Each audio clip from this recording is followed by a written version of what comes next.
27 de abril de 1979.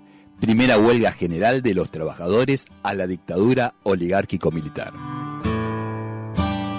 Un día como hoy, en 1979, la dictadura militar recibía un duro golpe a manos de la resistencia encabezada, entre otros, por el movimiento obrero organizado.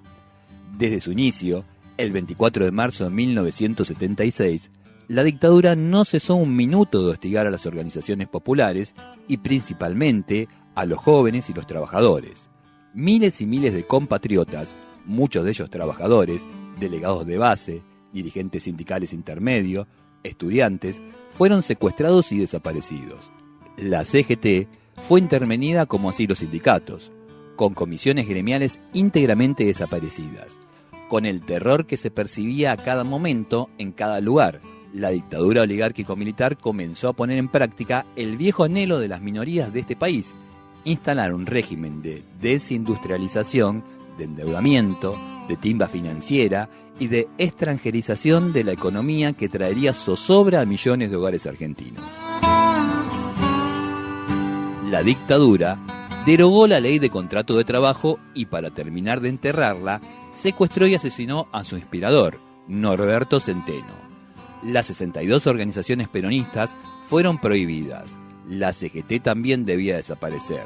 En la nueva legislación no habría entidades sindicales de tercer grado. La Ley de Seguridad Industrial eliminó el derecho de huelga. Las obras sociales fueron separadas de los sindicatos con el pretexto de que los sindicalistas las saqueaban en beneficio propio. Desde 1976 fueron saqueadas en beneficio de los interventores militares. Se trataba de domesticar a la clase obrera para implementar el plan económico de las Fuerzas Armadas. La política de Martínez de Hoz cumplió con su objetivo de superar el conflicto social mediante la desaparición física de uno de sus términos. Para que no hubiera obreros rebeldes, había que destruir la industria, mientras las mazmorras se llevaban a quienes representaban alguna forma de resistencia. La caída del salario a la mitad de su valor de marzo de 1976 y el crecimiento de los índices de desocupación desangraron a la clase media baja y a los trabajadores. La población asalariada, que en 1975 superaba los 6 millones de personas, cayó a menos de 5 millones en 1982. Para el proceso, era indispensable neutralizar a la CGT para poder aplicar semejante programa antipopular.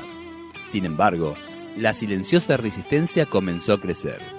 Se multiplicaron los sabotajes, comenzaron las asambleas clandestinas, los votantes exigiendo mejoras salariales, las pintadas a escondidas, la protesta boca en boca, la solidaridad con las familias de los secuestrados y las primeras medidas de resistencia activa.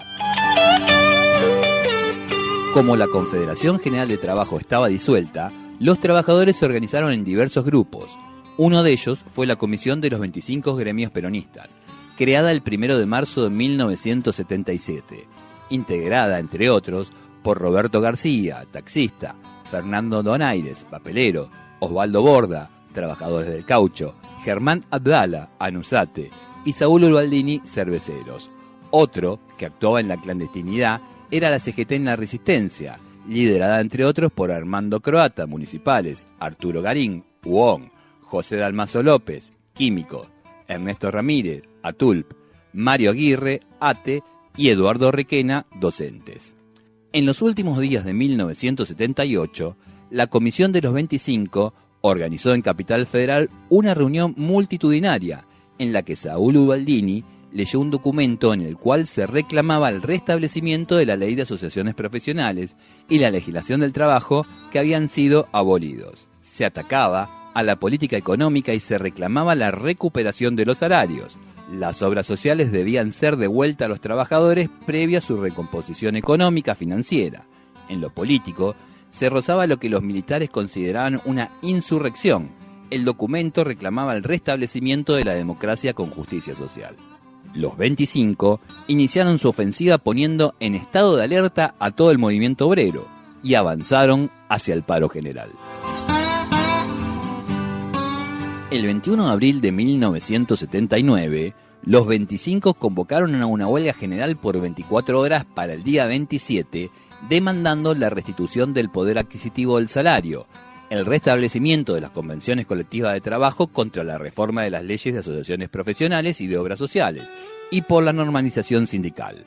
La dictadura reaccionó rápidamente convocando a los dirigentes al Ministerio de Trabajo para responder un cuestionario. Ninguno de los interrogados respondió y 20 dirigentes fueron arrestados a la salida del ministerio. Los compañeros que no entraron a la reunión y evitaron ser detenidos continuaron organizando la medida de fuerza con el comité de huelga clandestino que previsoramente habían creado. El día 24, este comité ratificó la huelga reclamando la libertad de los detenidos que finalmente fueron liberados 3 días después de la medida.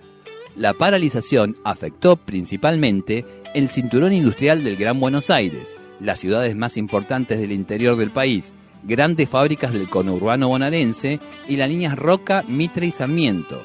Comercio, servicios y transporte urbano funcionaron casi normalmente. De todos modos, significó un cambio cualitativo en la lucha sindical contra el régimen.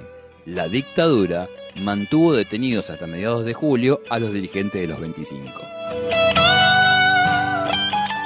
La huelga general de 1979 constituye una coyuntura interesante para apreciar, aún en forma parcial y limitada, el funcionamiento de la campaña de apoyo a los trabajadores a nivel internacional.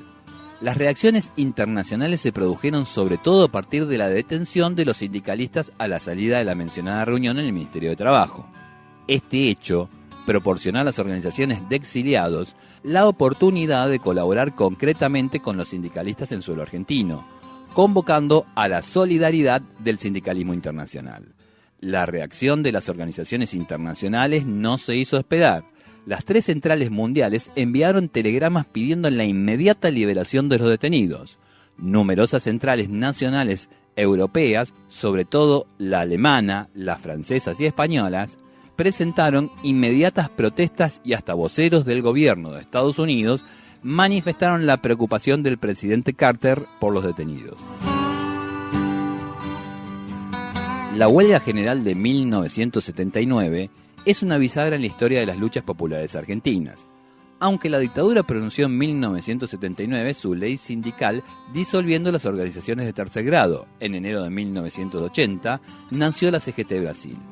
La Comisión de los 25, junto con otros gremios independientes, designa como secretario general de la CGT, identificada como CGT Brasil, por la calle donde estaba su sede, a Saúl Ubaldini, enfrentada al sector colaboracionista liderado por Armando Cavalieri y Jorge Triaca, entre otros, y las huelgas se sucedieron. La resistencia continuó sin tregua.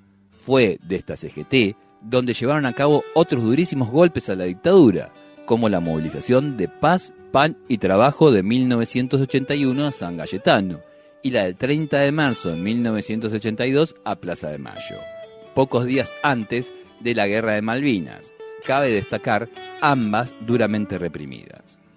Hasta que a fin de 1982, un 16 de diciembre, la CGT moviliza a miles de jóvenes y trabajadores a Plaza de Mayo. Más allá de su éxito coyuntural, la sucesión de acciones de huelgas, sabotajes, trabajos a reglamento y desobediencias impidieron, además de la continuidad de la dictadura genocida, la cooptación de parte de la dirigencia sindical colaboracionista por parte de la dictadura, destruyendo así la carrera política de Emilio Macera, quien se quedó sin base para su proyecto siniestro del llamado Partido para una Democracia Social. La protesta sirvió para marcar los límites del terrorismo de Estado y unificar un frente sindical plural y variado, que, conducido por Saúl Ubaldini, sostuvo la resistencia hasta el fin de la dictadura y devolvió a los trabajadores el protagonismo en la política argentina ante la nueva etapa que se iniciaba. Este movimiento no debe ser olvidado. Fue único por su coyuntura, por el giro que dio la historia argentina y por la magnitud del triunfo que lograron dirigentes y activistas tan comunes como los que los protagonizaron. Hoy, 4 décadas después, la lucha de los trabajadores no ha cesado. Continúa en el reclamo de paritarias libres, aumentos salariales, en la derogación del impuesto al salario y el aumento a los jubilados. Conquistas, todas estas, como tantas otras, que serán obtenido a la larga de la lucha de los trabajadores argentinos por una patria justa, libre y soberana. Sin trabajadores, no hay patria.